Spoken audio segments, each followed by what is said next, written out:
Hi YouTube family, आप सभी का स्वागत है हमारे चैनल में। आप लोग कैसे हैं कमेंट में ज़रूर बताना। यहाँ पे देख सकते हैं 2 मंजिला के घर बनाया गया है।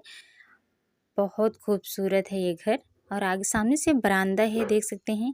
बहुत प्यारा ये बरामदा है, मतलब बहुत इसका डिज़ाइन मतलब बहुत खूबसूरत है। आगे का बरामदा देख सकते हैं और खिड़कियाँ भी कितनी बहुत खूबसूरत हैं। और ऊपर से भी देख सकते हैं, ऊपर ऊपर की भी खिड़कियाँ बहुत ज़्यादा बेहतरीन है। और यहाँ से इस साइड से देखिए घर कितना खूबसूरत लग रहा है। दूर से भी देखिए बहुत ज़्यादा प्यारा लग रहा है ये घर। यहाँ इस साइड से देखिए बहुत ज़्यादा ब्यूटीफुल लग रहा है। आप सभी बताना ये घर कैसे लगा आप सभी को। आप सभी को पसंद है या नहीं पसंद है, एक कमेंट छोटा सा प्यारा सा ज़रूर करना कि ये घर कैसे लगा। मुझे तो बहुत ज़्यादा खूबसूरत लग रहा है। आप लोग बताना आप लोग को अच्छा लग रहा है या नहीं लग रहा है।